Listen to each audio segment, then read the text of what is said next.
16 Ways to Manage Your Money Better, Part 2. This is taken from an article from Wall Street Journal Sunday written by Jonathan Clements on January 4th, 2015. 31 ways to manage your money better. I picked the top 16 that I think are important to professionals.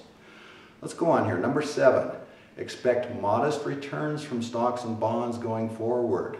Why? Well, bonds in particular are at their all-time lowest interest rate, which means in the future, as rates rise, the principal will go down. Also, stocks, the experts say, will probably lag over the long term, over the next 20 years or so, along with bonds. So historically, stocks have returned 10% on average. That's all sorts of stocks, by the way. Bonds have averaged about 5%. You can't expect that in the future. It's probably going to be a couple points lower. Stocks maybe 8%, bonds maybe 3%. Then you have to subtract out inflation, which is going to be 2 or 3% going forward. So long term, don't look for the high returns that we've had, say between 1980 and 2000, or even the last 15 years from 2000 to 2015, may not be quite as good. So whenever you're looking at something traditionally, stocks in particular, don't use 10%. And of course, if you take out inflation, that 10% becomes 7 or 8. Anyway, take it down a couple percents for your projections. Okay, number 8, avoid investments you don't understand. Any type of annuity is extremely complicated, and especially in regards to fees and commissions that you pay. Oftentimes, you don't know what they are. And in fact, if you want to get your money out, oftentimes they won't tell you how difficult it is to get your money out. So annuities, be very careful with. Leveraged ETFs, exchange traded funds, often will track an index but give you double or triple the amount of gain or loss. You can lose a lot of money quickly on a 2 to 3 time leveraged ETF. Hedge funds. Hedge funds are extremely expensive, and over the long term they've made a lot of money for the hedge fund managers, not for the public. Private investments, there's a lot of LLCs and other private investments out there right now for oil and other things.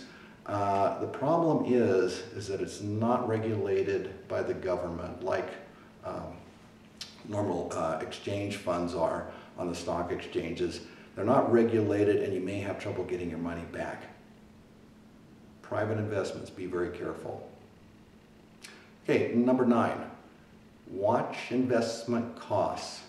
Watch your expense ratios on your mutual funds. It should not be higher than 0.5% your expense ratio per year. Now traditionally, mutual funds, especially actively managed mutual funds, which we'll talk about in a couple of minutes, are between 1 and 1.5% per year. That's ridiculous. With index funds that are 0.05% now, it makes no sense. So if you're paying more than 0.5% expense ratio for an individual fund, think twice. Number 10, never keep 100% of your money in stocks or bonds. You need a mix to manage your risk. Also, please don't compare your funds and your performance each year to the S&P 500 or the Dow Industrials. These are large cap stocks, large cap US stocks. S&P is only the 500 largest, over thousands and thousands and thousands of stocks and mutual funds worldwide. Does it make sense to compare to that? Sure, if that's all you have in your portfolio, but it's crazy to only own large cap stocks US. You need a diversified portfolio of stocks and bonds. So for example, last year, S&P 500 was up a little over 11% for 2014. My funds, which are a diversified mix of stocks and bonds, came in at 8%. So I didn't do as well as the S&P 500, but my risk level is much, much less. Okay.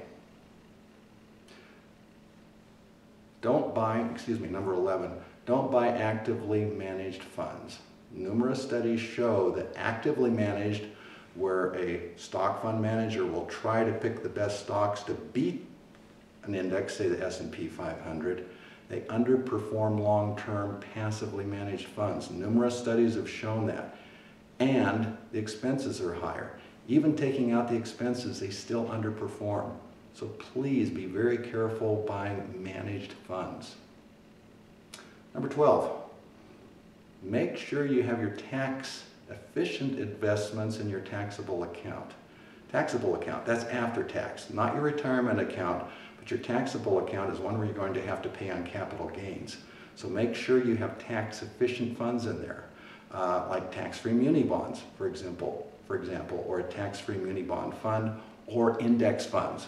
Almost all index funds throw out very little in capital gains. Number 13, pay off your mortgage before you retire if you can at all. Realistically, more than half the doctors carry a mortgage significantly into retirement, a significant amount of time. Well, if you can pay that mortgage off beforehand, your retirement number, which I often state is $2 million, $2.5 million for most docs is what they need. It goes up anywhere from $600,000 to another $1 million that you need to retire to pay for that mortgage. So if you can get it paid off, you're in much better shape. Number 14, get a will. Estate planning should be updated every 5 years.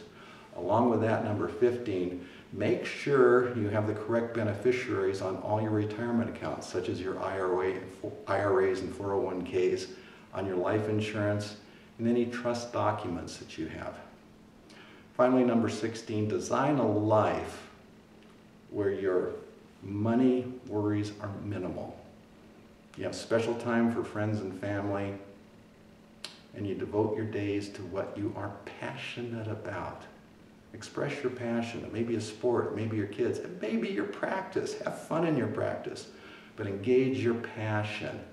Oftentimes that in itself will take care of any money worries. Thanks for listening to this two-part series.